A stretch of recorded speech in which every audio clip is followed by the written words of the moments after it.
Copyright disclaimer. Under Title 17 U.S.C. Section 107, allowance is made for fair use for purposes such as criticism, comment, news reporting, teaching, scholarship, and research. Fair use is permitted by copyright statute that might otherwise be infringing, nonprofit, educational, or personal use, tips the balance in favor of fair use. Okay, guys. This is from casetext.com. You can download the PDF. And the reason that I'm sharing this one is, let's show historical criminal behaviors and breaking of the laws when it comes to the multi-billion criminal organization of convicted felon L. Ron Hubbard and his cronies, Scientology. Dated August 3rd, 1982, from Oregon Court of Appeals.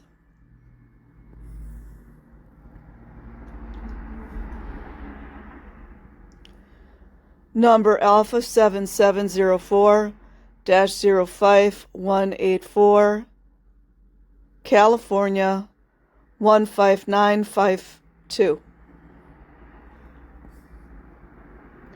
Argued and submitted September 3rd, 1981.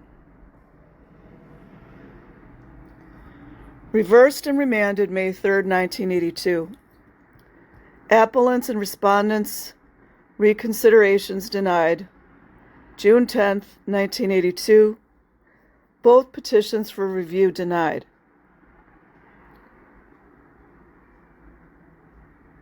(204) August 3rd, 1982. Appeal from Circuit Court, Multnomah County. Robert P. Jones, Judge. Robert P. Jones, Judge. Charles J. Merton, Portland, and Emily M. Bass, New York, New York. Argued the cause for appellants. On the briefs was Charles J. Merton, Portland. Gary P. McMurray, Portland, argued the cause for respondent. With him on the brief were Patrick J. Doherty,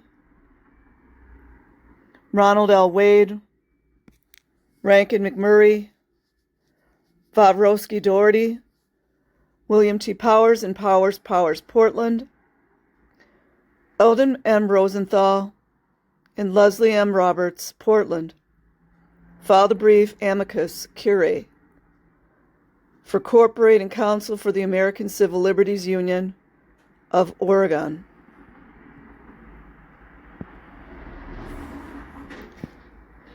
James K. Hoops, Lee Boothby, and Robert W. Nixon, Portland, filed a brief amicus curiae for Americans United for Separation of Church and State. Before Gillette, presiding judge, Young Judge, and Roberts Judge pro tempore. Gillette P.J. Reversed as to defendants Church of Scientology of Portland and Delphian Foundation. Reversed and remanded for a new trial as to defendants Samuels and Church of Scientology, Mission of Davis.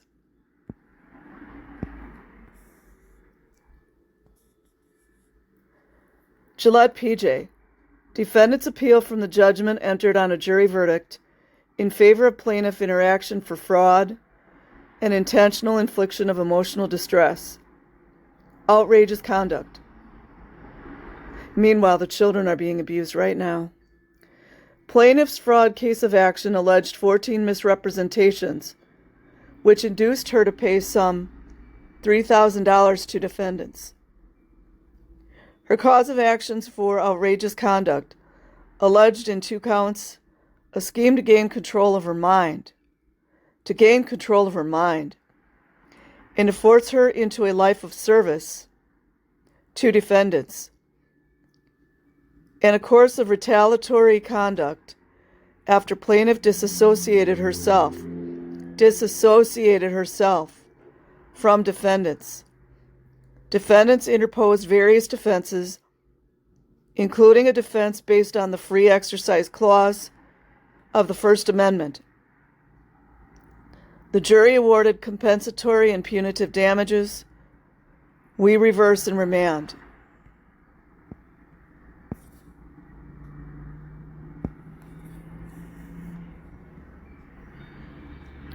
Plaintiff's complaint also contained a cause of action for unlawful trade practices against all defendants. The jury found that the action was barred by the statute of limitations as to all defendants except the Church of Scientology of Portland. As to the church, it awarded no damages on that claim, and we are not asked to review that verdict.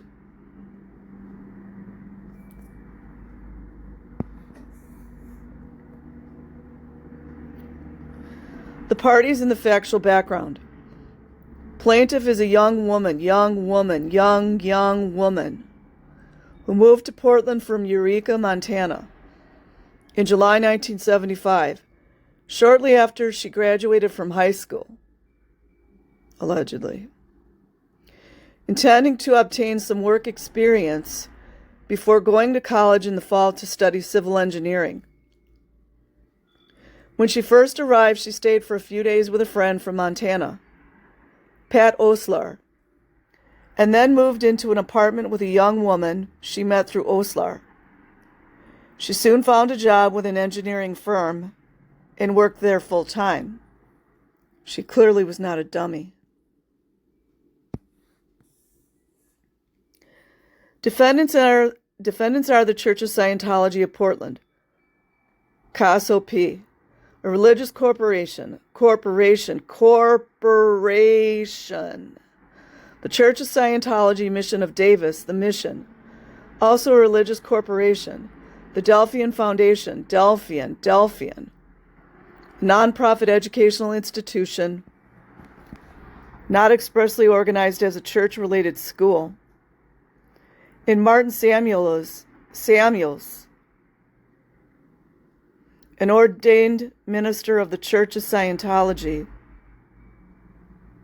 and the president of the mission in Delphian. You guys remember that name, Martin Samuels? And how many times have we heard about the ministers telling the girls that were ARD that they were not ARD? Got something for your ass. The beliefs of Scientology were summarized in Founding Church of Scientology versus United States, 409 F as in Frank, 2D, 1146, 1151-52. DC, circulation 1969, in a manner which appears to be accurate according to the record before us in this case. The movement apparently rests almost entirely upon the writings of one man, allegedly, L. Ron Hubbard, an American who maintained the headquarters of the movement in England at the time this action was brought. In the early 1950s, Hubbard wrote tracts elucidating what he called Dianetics. Dianetics is a theory of the mind which sets out many of the therapeutic techniques now used by Scientologists, including children.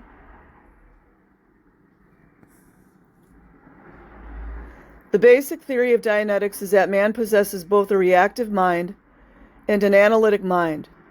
The analytic mind is a superior computer, incapable of error, to which can be attributed none of the human misjudgments which create social problems and much individual suffering. These are traceable rather to the reactive mind, which is made up of engrams, or patterns imprinted on the nervous system in moments of pain, stress, or unconsciousness. These imprinted patterns may be triggered by stimuli associated with the original imprinting, and may then produce unconscious or conditioned behavior which is harmful or irrational.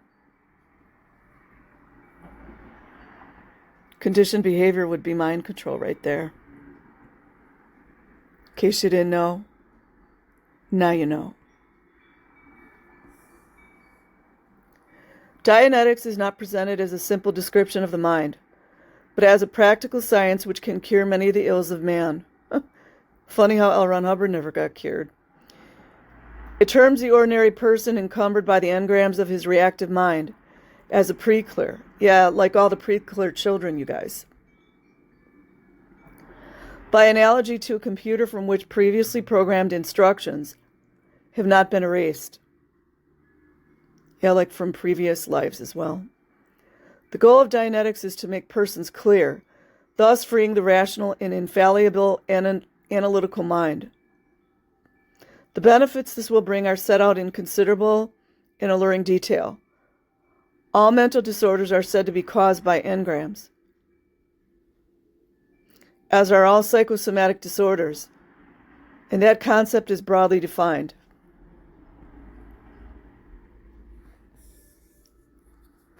A process of working toward clear is described as auditing. This process was explicitly characterized as therapy in Hubbard's best-selling books, Dianetics, the Modern Science of Mental Health, 1950. Process involves conversation with an auditor. Don't forget, we got child auditors in there. Isn't that fantastic? LAPD, aren't you glad that the child auditors are paying for your overtime? Who would lead the subject or pre-clear along his time track, discovering and exposing engrams along the way. Though auditing is represented primarily as a method of improving the spiritual condition of man, rather explicit benefits to bodily health are promised as well. Hubbard has asserted that arthritis, dermatitis, asthma, some coronary difficulties, eye trouble, bursitis, ulcers, and sinusitis are psychosomatic and can be cured, and further that tuberculosis is perpetuated by engrams.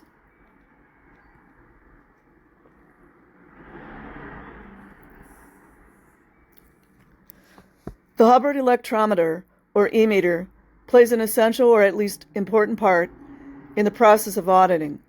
The e-meter is a skin galvanometer similar to those used in giving lie detector tests. The subject of pre-clear holds in his hands 2 tin soup cans,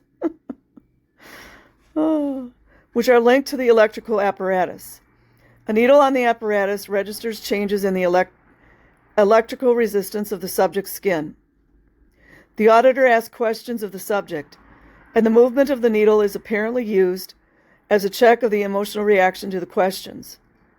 According to complex rules and procedures set out in Scientology publications, the auditor can interpret the movements of the needle after certain prescribed questions are asked, and use them in diagnosing the mental and spiritual condition of the subject.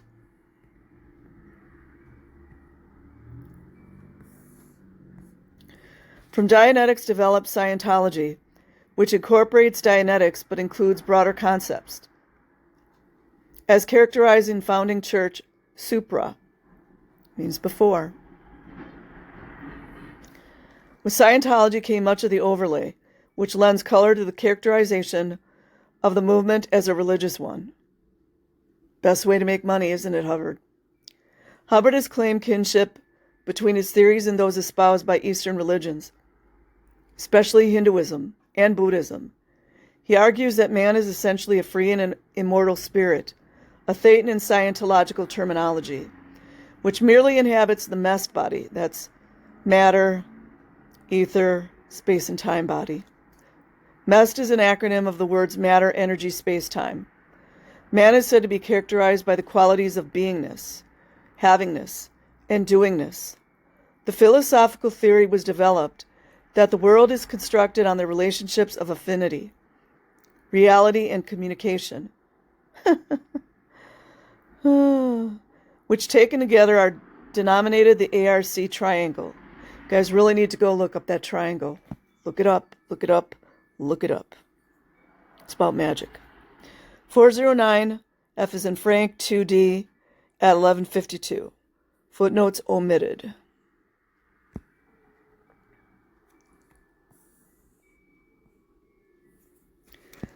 The Thetan is said by Hubbard to be immortal. It is the spirit controlling the body through the mind. After the death of the body, the Thetan exteriorizes and returns in another body. The Thetan does not care to remember the life just lived. Oh, but I thought 7-year-old girls had their sexual history in their minds. Right, you guys? The Thetan does not care to remember the life just lived when separated from the body and mind, but because each individual comes back, he is responsible for what goes on today, because he will experience it tomorrow. Funny how Hubbard never came back, isn't it? And me personally, I believe in reincarnation.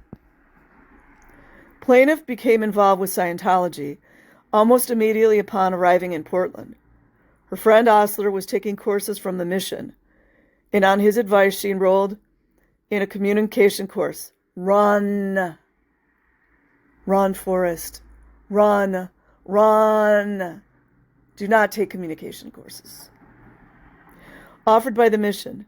As part of the enrollment process, she also applied for membership in the Church of Scientology because she was not yet 18 years. There you go, you guys. So she must have graduated when she was 17. Allegedly. She was told that she must obtain her mother's consent. Her mother's consent. We know they're good at that, aren't they? To receive the services offered by the mission. She telephoned her mother and dictated a consent form, which her mother typed, signed, and returned. You guys notice it's the first thing they get? People are property. References to Scientology refer to plaintiff's involvement with the movement in general and do not refer to plaintiff's relationship with any particular defendant. Plaintiff paid $50 for the communications course and began attending classes at the mission every evening after work, and at least one day on the weekends. Before completing the communications course, she signed up for another course and continued to participate in courses and services offered at the mission until the beginning of October 1975.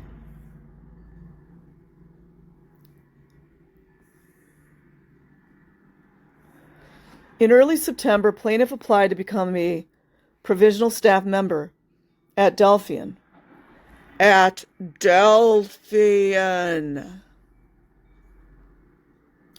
Located at Sheridan, Oregon. She informed her parents that she had decided not to attend college that fall. Isn't that great, you guys? Moving to Delphian in early October, she worked as a provisional staff member till the beginning of December. At that time, she was asked to leave Delphian until she could convince her mother to stop opposing her involvement in Scientology. It's the first thing they handle, isn't it?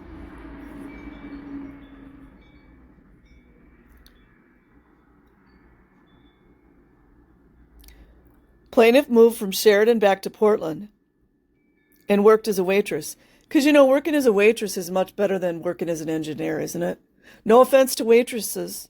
I've been a waitress too. Done it all, you guys. Everything that was legal. While there, she worked with a staff member of the mission, attempting to convince her parents not to interfere with Scientology. Because that's a priority, you guys.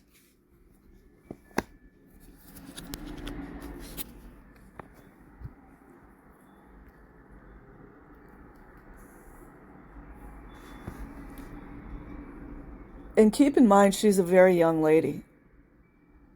Probably pretty, too. I don't have a picture, but you guys know. You guys know what they do. Plaintiff went home for Christmas and then returned to Portland in the early part of January 1976. She lived with several people, mainly Scientologists. That's the insulation and the isolation.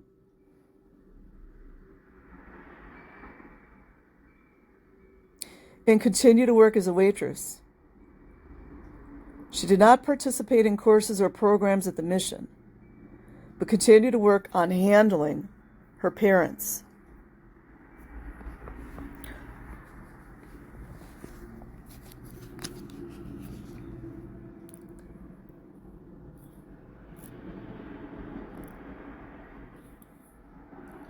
In April 1976, plaintiff went to her parents' home in Montana to handle them. That is, to convince them to accept her involvement in Scientology, or else to disconnect from them. When she reached home, she was locked in the house and deprogrammed. She did not return to her involvement with Scientology, and in fact, became active in anti-Scientology activities and participated in deprogramming others. She filed this action in 1977. Good on the parents. You see, Scientologists, that's what a good parents do. They protect their child like a boss.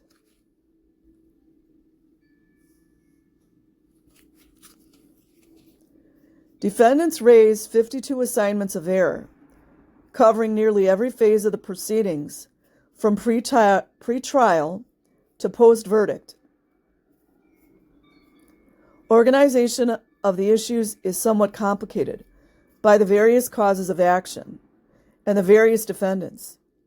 Several assignments involve the First Amendment defense raised by defendants. Yeah, how about that First Amendment, you guys? How crazy is that? However, before reaching the constitutional issues, which must be decided in this case, we first consider non-constitutional challenges to the outrageous conduct cause of action.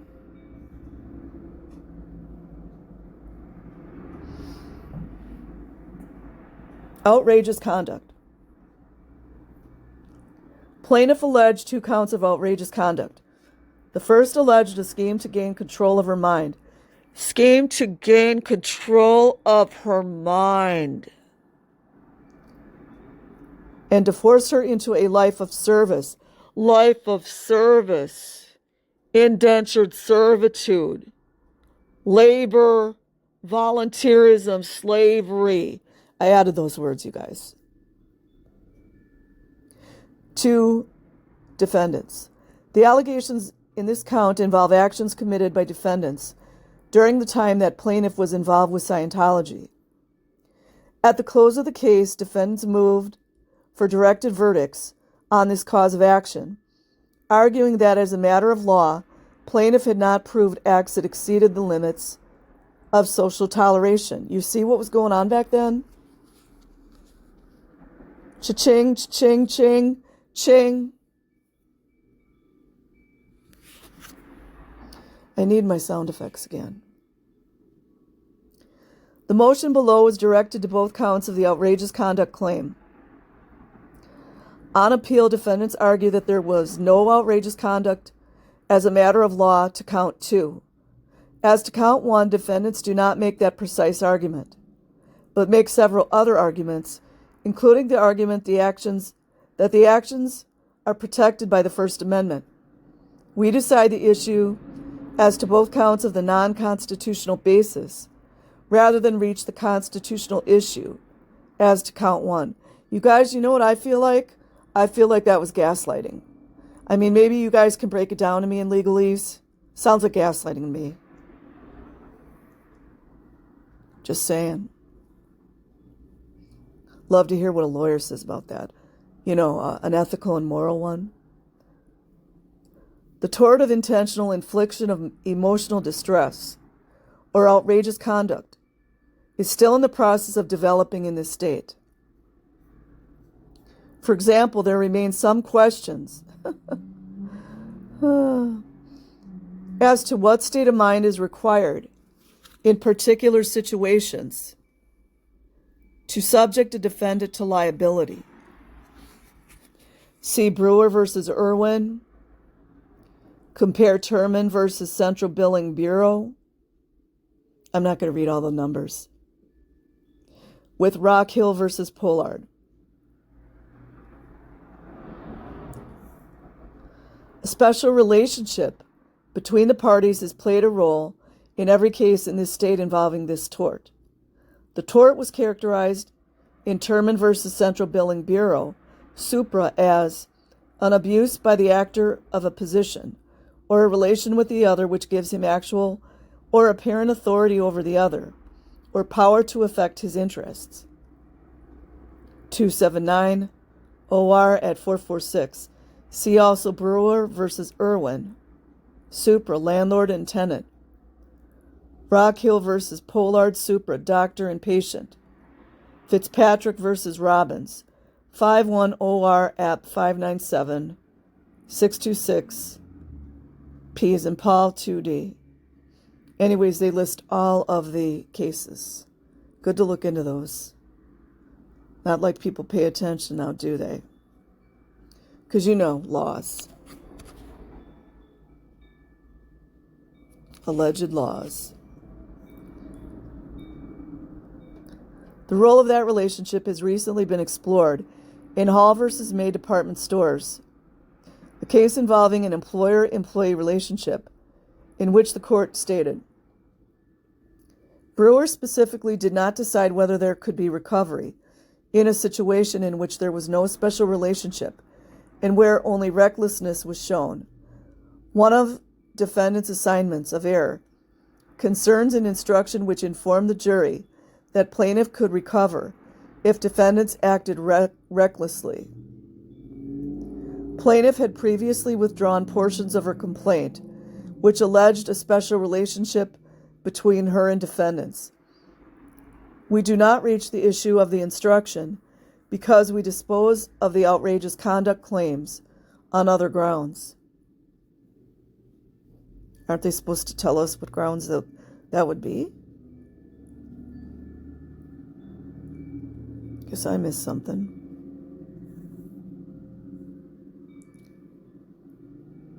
Five, Bodwig involved one-party defendant who had no special relationship to the plaintiff. However, even in that case, some of the acts necessary to establish the tort were committed only by the employer defendant, albeit with the other party defendant's encouragement.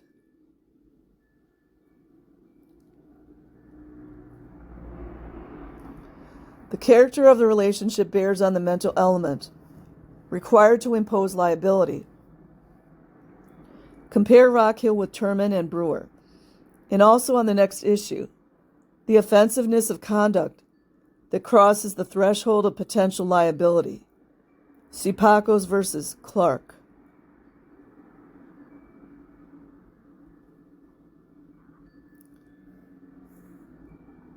A plaintiff's particular susceptibility to distress has also played a part in certain of the cases.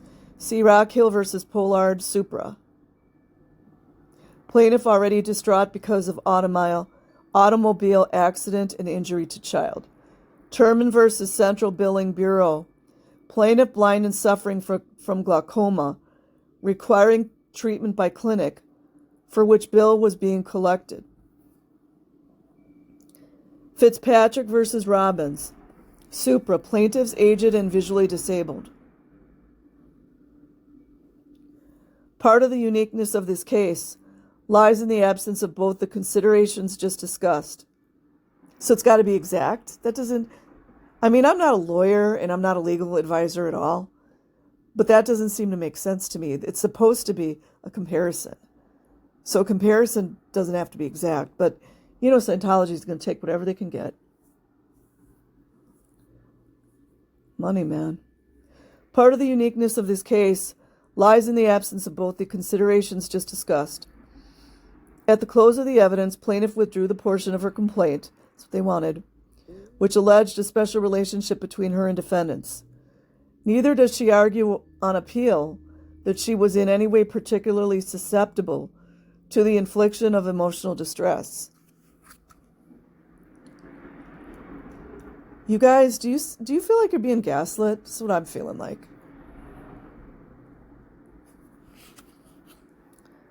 Six, plaintiff was 17 years old. 17 years old! When she first enrolled in the communications course, but turned 18 soon after. She does not contend that her age or the fact that she was living on her own for the first time made her particularly susceptible to the infliction of emotional distress.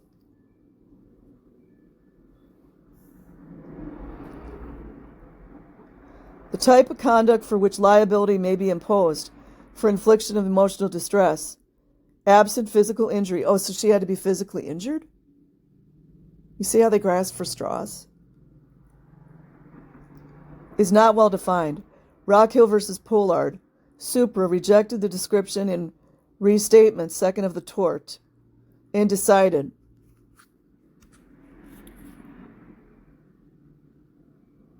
I'm just reading this, you guys. 7. The restatement describes the conduct which gives rise to liability as follows. It has not been enough that the defendant has acted with an intent which is tortuous or even criminal.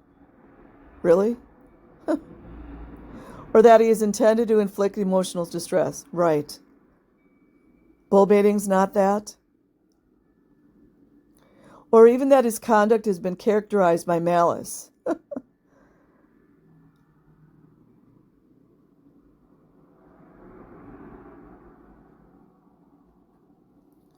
Or a degree of aggravation which would entitle the plaintiff to punitive damages for another tort. Liability has been found only where the conduct has been so outrageous, so you got to be outrageous, I guess, in character, and so extreme in degree, as to go beyond all possible bounds of decency, and to be regarded as atrocious and utterly intolerable in a civilized community. That's anything but Scientology. Generally, the case is one in which the recitation of the facts to an average member of the community would arouse his resentment against the actor and lead him to exclaim, outrageous. Restatement, second of torts, 46 comment D, quoted in Rockhill versus Pollard Supra.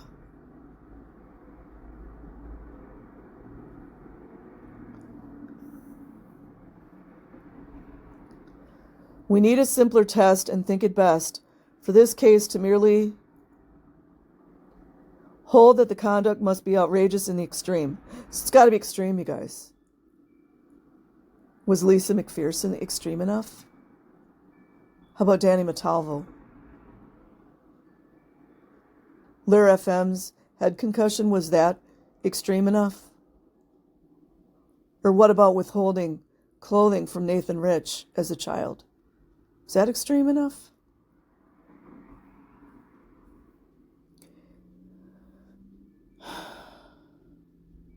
It is our impression that the test for liability in these cases can only be worked out on a case-by-case basis. Here, we must determine whether defendant's conduct was so extreme as to warrant the imposition of liability for any severe emotional distress caused thereby.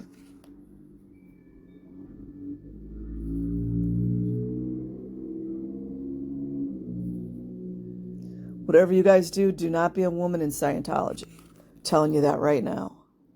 Or a girl. In later cases, the type of conduct which would subject a defendant to liability has been characterized as beyond the limits of social toleration. Brewer versus Irwin, Supra.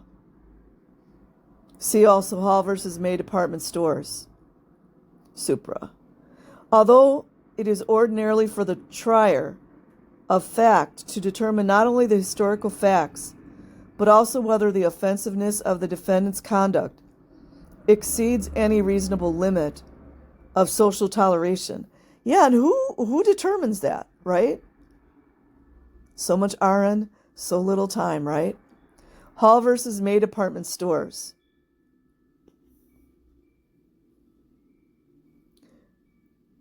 It is for the trial court to determine, in the first instance, whether the defendant's conduct may reasonably be regarded as so extreme and outrageous as to permit recovery. If the minds of reasonable men would not differ on the subject of the court, obliged to grant an order of involuntary non-suit. Pacos versus Clark.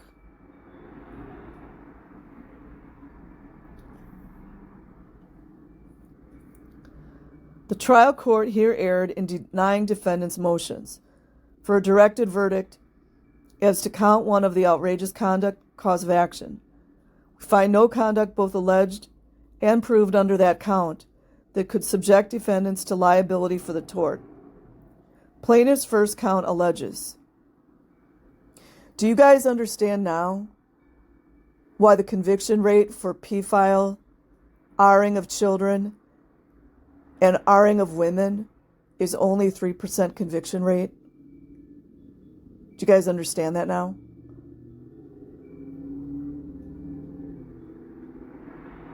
You guys know what to do. That the above misrepresentations and other unlawful practices were part of a scheme to gain control of plaintiff's mind and force her into a life of service to the defendants. Wonder what those security guards at Blue know about that, What you know about it? She was intentionally alienated from her family and friends. It's isolation.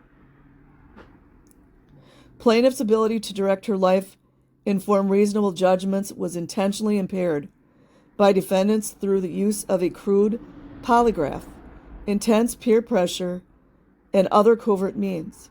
She was coerced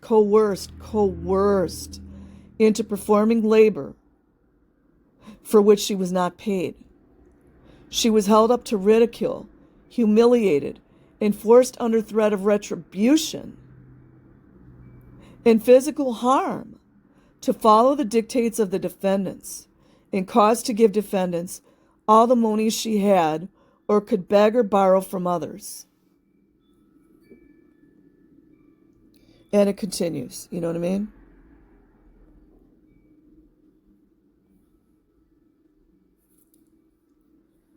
As part of the above scheme, defendants caused plaintiff to believe in fear, that she would be subject to severe punishment should she ever bring suit against defendants. Voice her disapproval of defendants' practices, we may as well just say Scientology.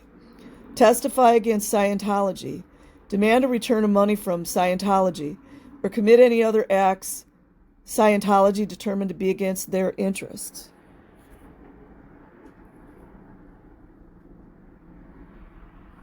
You guys seeing similar behaviors in some of the ex-Scientologists? Just saying.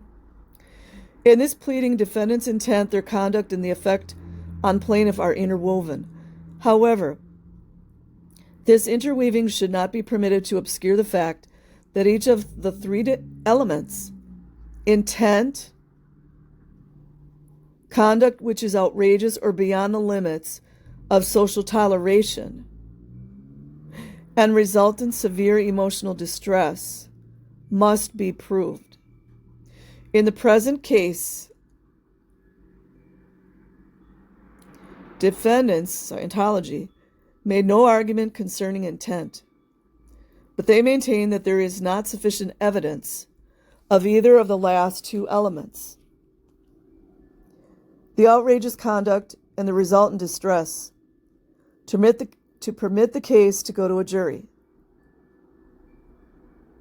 Do you guys see why they're so good at being in court?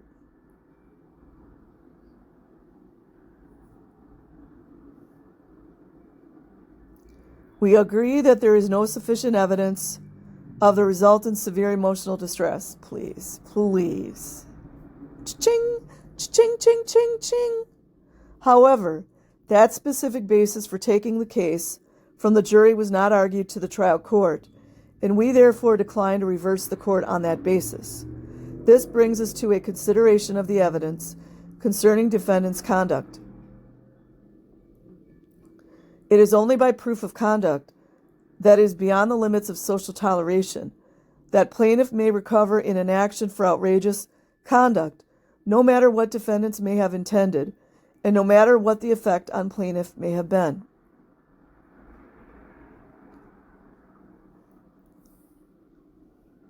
It may well be that much of the effect on plaintiff that is alleged is not emotional distress. It's the gaslighting either. But we need not consider here whether recovery for such effects may be had in an action for outrageous conduct. We note that the misrepresentations which are re-alleged are the same misrepresentations which form the basis for the fraud action. These representations are not separately sufficient to be actionable as outrageous conduct.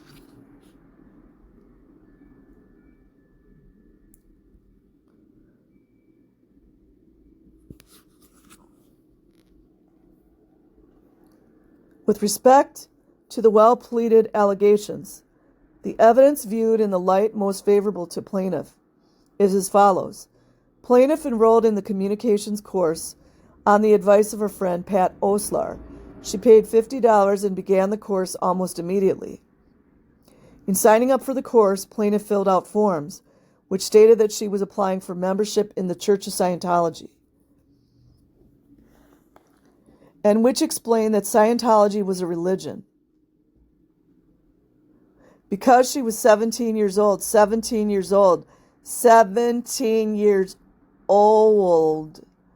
at the time, she was required to get permission from her mother to take the course and did so.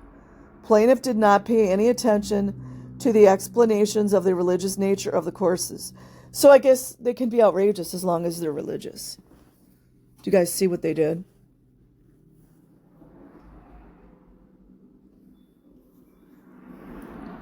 Because she was told that she had to fill out the forms in order to be allowed to take the communications course, and that was all she was interested in.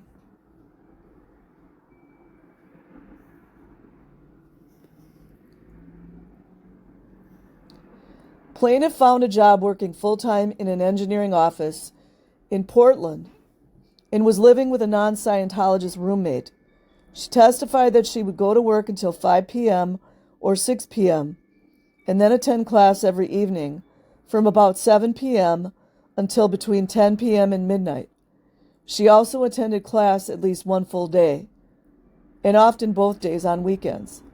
This schedule continued from July 13th, when she began the communications course, until the beginning of October, when she moved to Delphian. At the same time, plaintiff maintained contact with family members and friends in the Portland area, visiting them a number of times and corresponding regularly with her mother.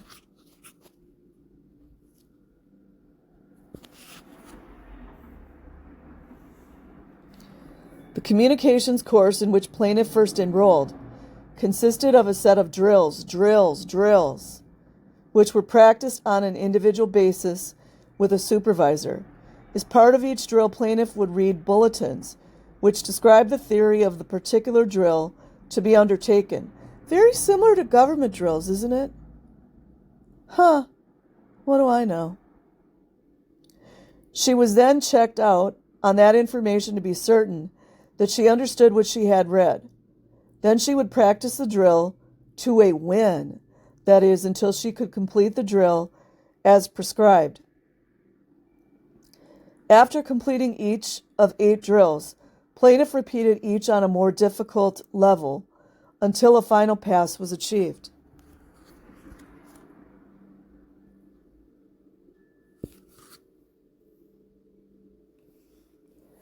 The drills were described by plaintiff as at trial. The first drill involved reading a bulletin entitled How to Study. The irony of that one. And being checked out on it.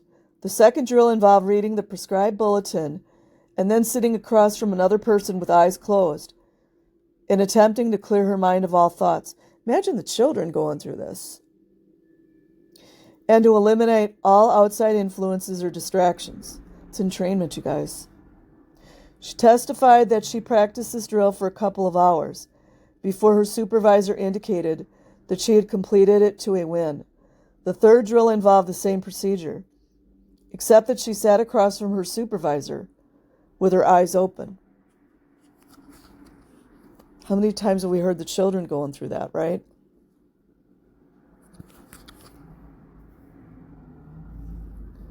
The fourth drill is called bull baiting. Plaintiff described it as follows. You're sitting with your eyes open facing another person. The other person, while you're sitting there staring at them, tries to distract you by telling you jokes, making fun of you.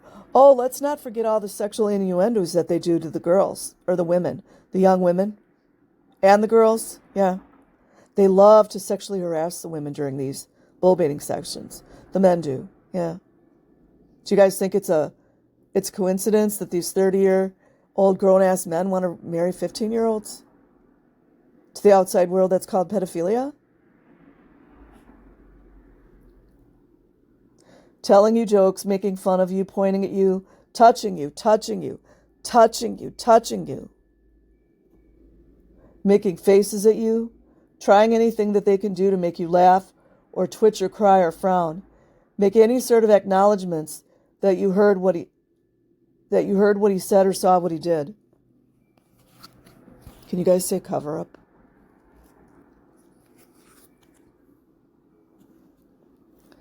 And the objective is to be able to sit there while that person says anything to you and does anything around you without thinking about what they're doing and without getting mad, making any gestures. Conveniently, no sexual innuendo is put in there, is it? Must be a conspiracy. How was it practiced on you? Well, first of all, they started by just telling me jokes. And I like a good joke, and I would laugh. And they would say, flunk, you laughed.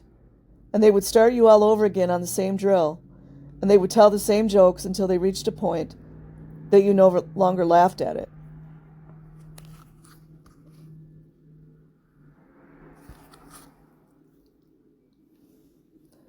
They would make fun of me.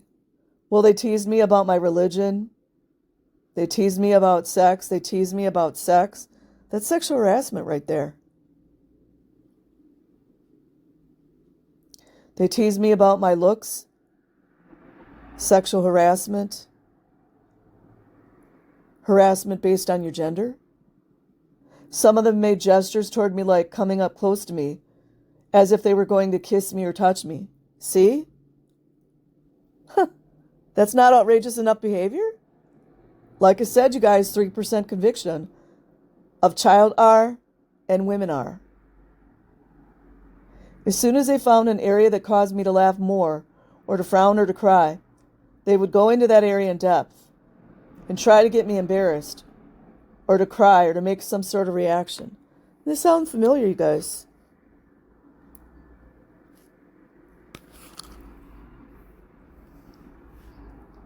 Did they use obscene words or any foul language? Yes, they did. I was embarrassed by obscene words, and they used obscene words a lot. Every obscene word that I ever heard was used. Were you reduced to tears? Yes, I was at times. That's what they want. Imagine this, you guys. Narcissism written right into policies. Bullying written right into policies. How long did the bull baiting thing go on? I was bull baited several different times during the communications course, through 3 weeks. After plaintiff was able to complete the bull baiting drill, she participated in teaching it to other people. There was other testimony regarding the experiences of others in bull baiting on other occasions when plaintiff was not present. Imagine them doing this to children. Children. However, in considering defendant's conduct toward this plaintiff, we consider as relevant only what plaintiff experienced.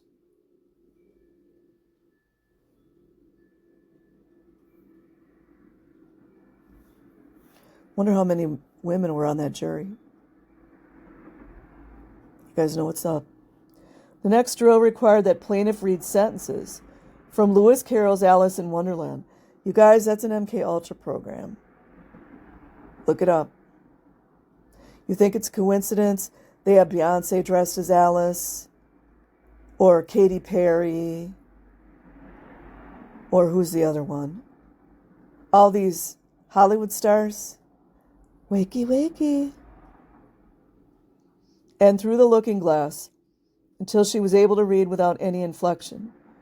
After that drill, plaintiff participated in a drill which was described as learning to acknowledge someone.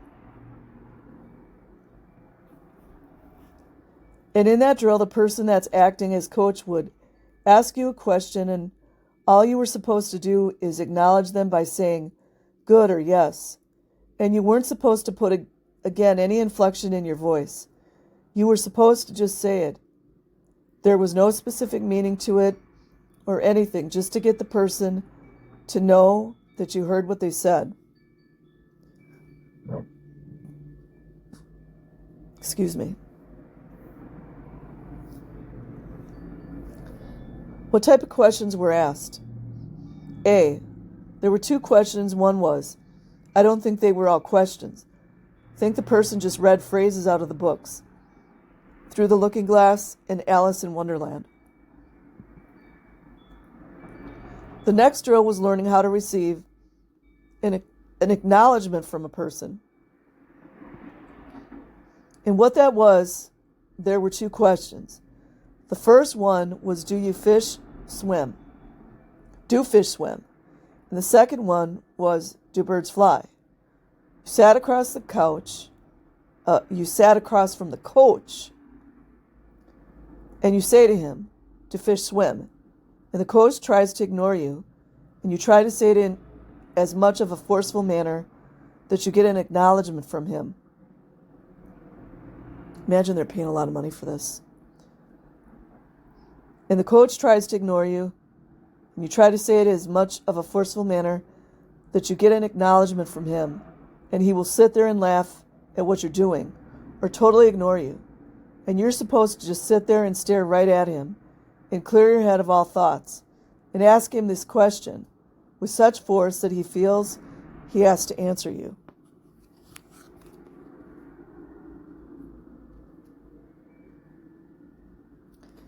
And then, as another step up from that same drill, the coach, instead of just ignoring you or laughing, will begin to make remarks just like in the bull baiting drill.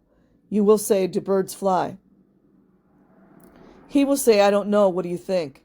And then you're supposed to just repeat the question, do birds fly, until you get him to answer.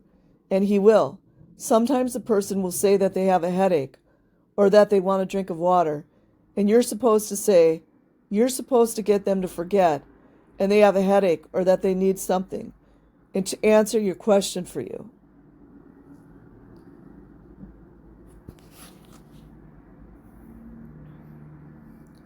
Plaintiff's memory was not clear on 4 further drills, called upper indoctrination drills. I mean, they're telling you what they're doing right there. They're telling you indoctrination.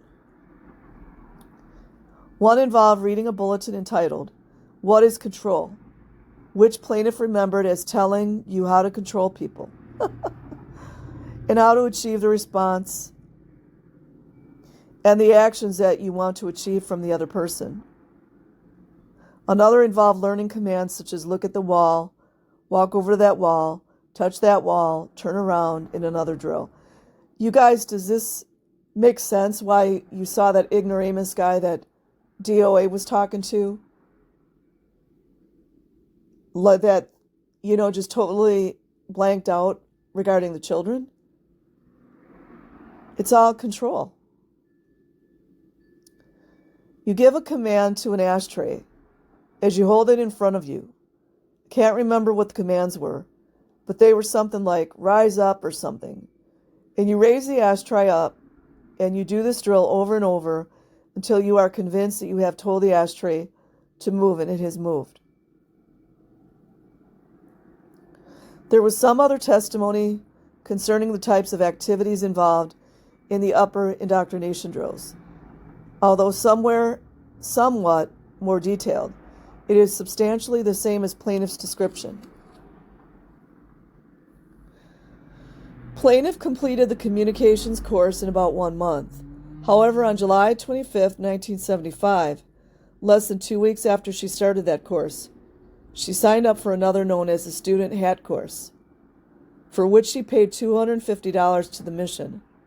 While she was taking the communications course, she was also approached by the mission staff about receiving auditing, for which certain claims were made that are included among the misrepresentations alleged in the fraud action. When she was approached about auditing by a staff member, he told her everyone has hang-ups that inhibit communication and asked if she would like to get rid of all her hang-ups and improve herself. Sales 101. Plaintiff signed up for auditing because a staff member told her it was the best thing she could do for herself. She was convinced that it was, and she wanted to develop herself to her fullest potential. On July 26, plaintiff paid $780, and on July 31st, she paid an additional $1,100 for a number of hours of auditing. That's a lot of money back then. Thank goodness her parents locked her up and got her away from it. Deprogrammed her. Because she did not have the money to pay for the hours of auditing, she was told she would need. Plaintiff was coached by mission staff members to borrow money from friends and family. The staff members helped her to call people and ask to borrow money. A staff member would tell her the type of conversation to use and sit there while she called, giving her ideas and suggestions. In the evenings when she went to the mission, she would take courses for a while and then be asked to come to a staff member's office to make phone calls. She borrowed $700 to $800 from friends and family and another $500 from Freedom Federal Credit Union, which is operated by Scientologists. There's a 6-6 right there. Plaintiff began the student hat course and the auditing right after completing the communication course, approximately in mid-August. She took the course on weekends and participated in auditing in the evenings during the week. As explained above, the purpose of auditing is claimed to be to relieve the negative effects of past experiences. This is accomplished by the use of an e-meter, which is a crude galvanometer. The individual receiving the auditing holds what are described as 2 tin cans, one in each hand. The cans are connected to a device which has a needle, which reacts in some manner to the responses made. It measures like the sweat on your hands and stuff. The e-meter was described in United States versus article or device, etc., because there's copyright on it. The e-meter is essentially a simple galvanometer using 2 tin cans as electrodes. It is crude battery powered and designed to measure electrical skin resistance. Yeah, like the sweat on your skin. It is completely harmless and ineffective in itself. A person using the meter for treatment holds the tin cans, can't help it, in his hands during an interview with the operator, who is known as an auditor, like a child auditor, you guys, and who purports to read indicators from the galvanometer needle as it notes reactions to questions.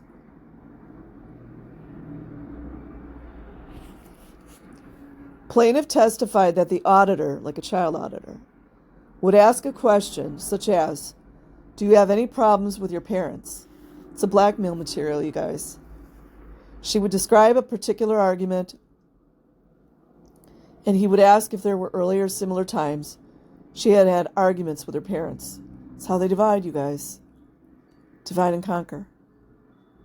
She testified that he would take her back earlier and earlier until he decided she had related the earliest incident and her needle was floating. The auditor would then go on to another question. The time spent on auditing varied. Plaintiff testified. I spent at least 2 hours and often as many as 5 or 6 hours in auditing. Imagine the children going through that 5 years of, not 5 years, 5 hours of auditing. Child abuse, anyone?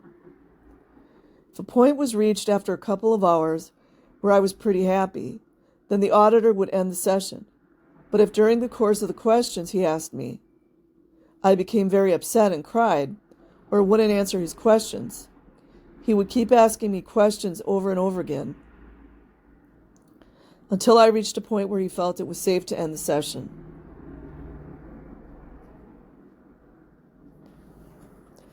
There was a rule that in auditing, that the auditor could never let the person leave when they were upset. And so I remember a number of times that I became real upset. That's because they're breaking boundaries. That's why people get upset.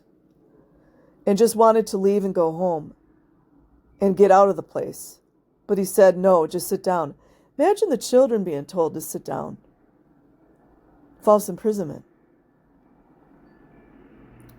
The way out is the way through was the phrase he used. What upsets you the most by talking about it more with me will help you to overcome it.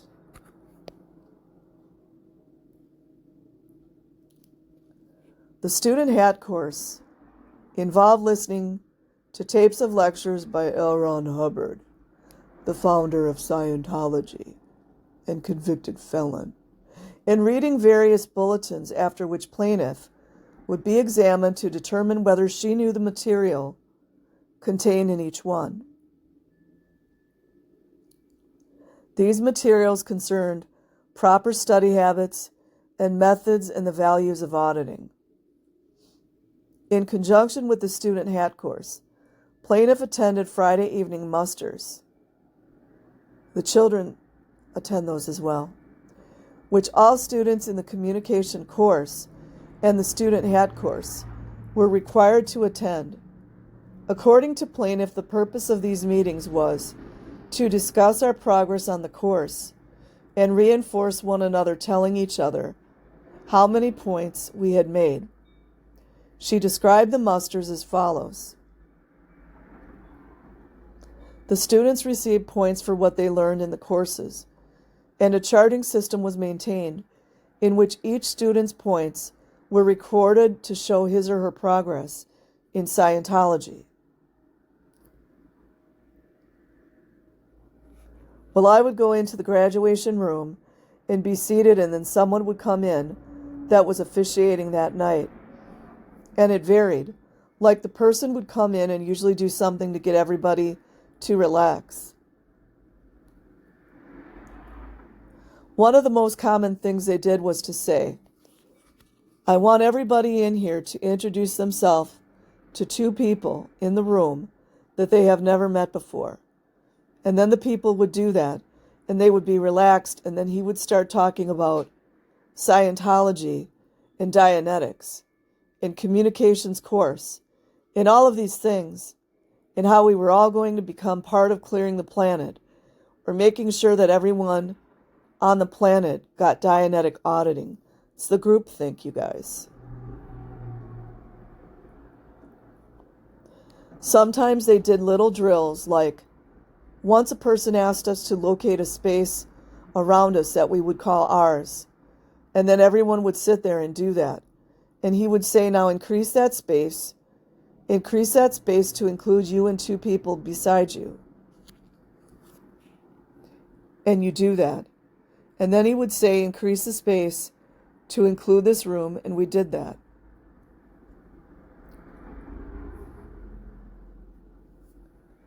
He would say, increase the space to include the whole world, and you just bodily increased it to that spot. And he said, see what is going to be like?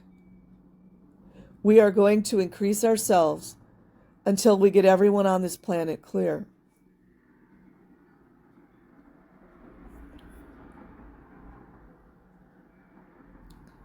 The graduates of the courses would stand up and tell the group what they had gained from the course.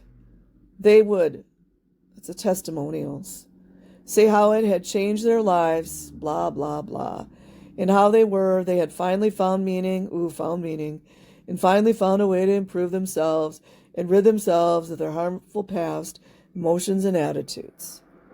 Meanwhile, they always had it inside themselves. They didn't need anything external to themselves for that. Around the end of August or the beginning of September, staff members at the mission began to talk to plaintiff about becoming a staff member. They told her how rewarding it was, and they began to talk about Delphian. Certain of the claims made for Delphian are included as misrepresentations alleged in the fraud count. According to plaintiff's testimony, She was told that she would take courses at Delphian, which could be applied toward a college degree, right away. Then she would learn about architecture and engineering from the ground up, and that Delphian was partially funded. That's a bait, you guys. Partially funded by government grants. Of course it was. Oh, you guys, we need to look into that. Delphian with all the sex abuse. Funded by government grants, you guys. Isn't that a form of government welfare? Like that guy the other day said that children they should be productive so that they don't go on welfare. Meanwhile, the Delphian school is getting government grants. Isn't that great, you guys? For doing research in solar and wind energy and recycling. Plaintiff decided that going to Delphian would be the best way to combine her interest in architecture and engineering with her interest in Scientology and Dianetics. She informed her parents that she would not be going to college that fall as she had planned. Excuse me. Instead, she applied to Delphian as a provisional staff member. After visiting her parents' home in Montana, in September she moved to Delphian at the beginning of October. Plaintiff was assigned to live in a room with 2 other women and 2 children. And 2 children. Children. She had a small space for her belongings. She worked harvesting crops for a couple of weeks, because that's better than engineering. Nothing wrong with that. I'm just saying, someone that promising. For a couple of weeks after she arrived, and then helped to move an old garbage dump on the property. Pre-engineering, you guys. I'm so glad her parents got her out. In the evening, she worked indoors cleaning floors. Of course she did. So now we're learning it's government funded as well. Washing dishes, of course she was. And other such tasks. Her workday extended from 8:30 a.m. to 11 p.m. or later. Nothing like some good human trafficking, good human labor, right? After 3 or 4 weeks, she was assigned to care for small children. You guys see how that could go wrong, right? Of other staff members. She was given instructions on using Scientology methods in caring for the children. She worked as a nanny until she left Delphian. She received wages of a few dollars a week. Listen to this, you guys. Visitors were not encouraged at Delphian. Interesting. And plaintiff was instructed that 2 weeks' notice was necessary if visitors were coming. Like the FBI or Homeland Security or CPS? She described one incident that occurred around Halloween when she was reprimanded because her mother and one of her friends from Montana came to visit unannounced. Plaintiff's mail was sometimes opened before she received it at Delphian. If you guys haven't figured out who created Scientology yet, I don't know what to tell you. Beginning in October and continuing into November, plaintiff reported to Delphian staff members that her mother was very concerned about her involvement with Scientology. She should have kept her mouth shut. She should have kept her mouth shut. She had been told that she must report that kind of activity. KRs, anyone? Is that a KR? I think it is, right? I don't know. Can you do KR on a non-Scientologist? Because if it was upsetting to her, it would inhibit her progress in Scientology. Plaintiff eventually became aware that her mother had hired a lawyer to find a way to get her away from Delphian. Good on the mom. She informed the staff of this action. Oh no. And that her mother had also gone to the media. Oh boy. Plaintiff was told that this kind of activity was bad for Scientology and that it would give Delphian and Scientology a bad reputation. It's black PR. She was told that she would have to leave Delphian until she could handle her parents, which meant that she must convince them to sign a statement that they would not sue, attack, or embarrass Scientology or Delphian. So they're even having non-Scientologists sign these non-disclosure agreements. Right? Isn't that a non-disclosure? Something like it. Or a gag order. Plaintiff left Delphian in late November or early December and returned to Portland. She began working as a waitress in a hotel and lived in a house with several other people. What's the deal with these hotels, you guys?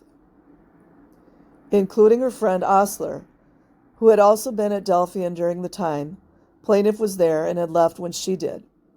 Plaintiff went to the mission and saw staff member Jim Brooks, who was to help her handle her parents. She was told that she could not take any classes or auditing until she could handle them. It's moving the goalpost, you guys. She was informed that in order to continue in Scientology, she had to handle her parents or disconnect, i.e., cut off all relations with them.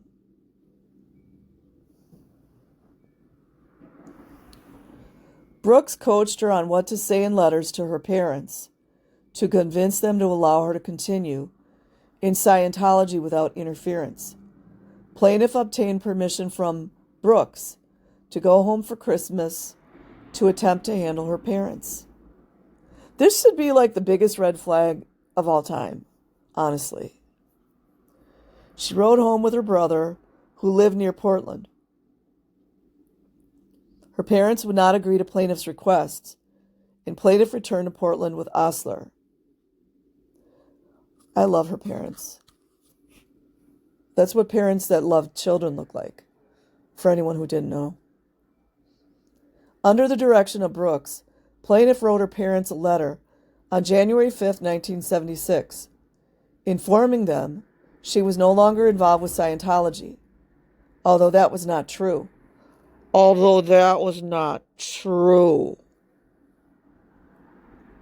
Brooks told her it would help her family destimulate. She continued to report her parents' activities, it's KR's right there, to Brooks, including an unsuccessful attempt to hold plaintiff in a hotel for deprogramming. Brooks coached plaintiff in writing letters to her parents, either asking that they not interfere with her involvement in Scientology or good road, fair weather letters, avoiding the subject of Scientology. It's kind of like gray rocking. Hold on, guys.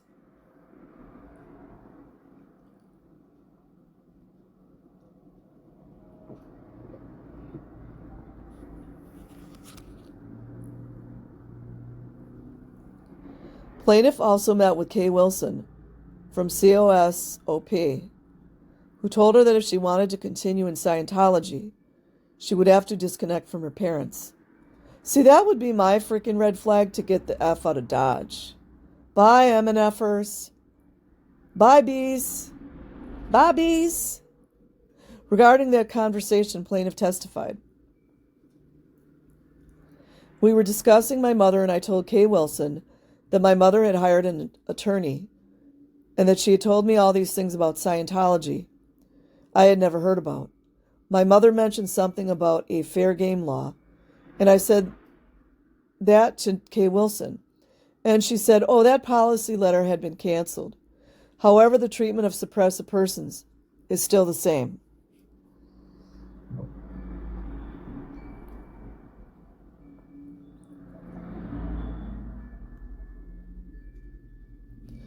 A suppressive person is one who attempts to damage or interfere with Scientology. The fair game policy was proclaimed by L. Ron Hubbard, convicted felon, in a policy letter of October 18, 1967. It stated that suppressive persons may be deprived of property or injured by any means by any Scientologist without any discipline of the Scientologist, may be tricked, sued, lied to, or destroyed. Plaintiff testified that she had been shown several policy letters regarding treatment of suppressive persons. Plaintiff had been told that her mother was suppressive. Defendants maintained that this policy had been canceled. There was conflicting evidence as to the status of the policy and its meaning. We need not resolve those conflicts because the mere existence of the policy does not constitute outrageous conduct as to this plaintiff. Plaintiff did not want to disconnect from her parents, but she did want to continue in Scientology. She asked for permission from Brooks to go back to Montana to persuade her parents to agree not to sue, attack, or embarrass Scientology and not to interfere with her involvement in it. She made the trip in April 1976. When she arrived at her parents' home, she was locked in the house and deprogrammed. As a result, plaintiff decided that she did not want to return to her involvement in Scientology, and she did not. Yay to the parents. That's what good parents look like, bro. Whether viewed as individual acts or taken together as a scheme, we find nothing in this record, you guys see what was going on, which constitutes conduct which is beyond the limits of social toleration. Stealing, lying, everything that's been transpired,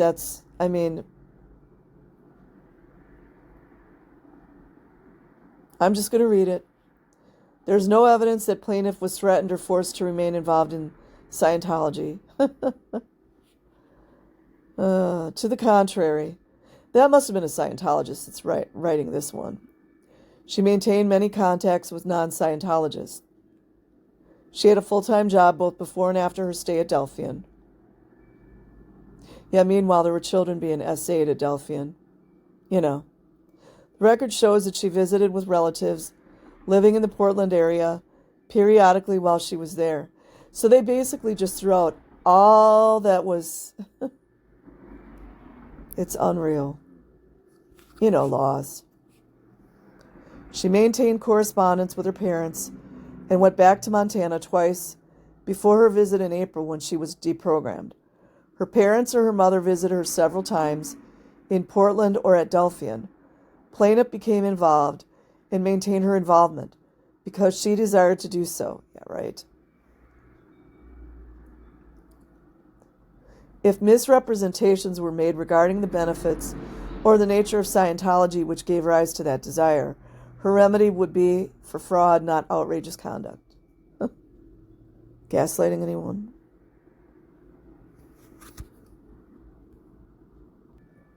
You guys, I'm going to stop there because this is already an hour and a half. So if you want to continue reading it, just go to the paragraph that says plaintiff was recruited and indoctrinated. I can't make a 2-hour video. That's just too much. So I will leave the link in the description box. Like and subscribe if you choose. Otherwise, have an amazing day or night wherever you are. Peace.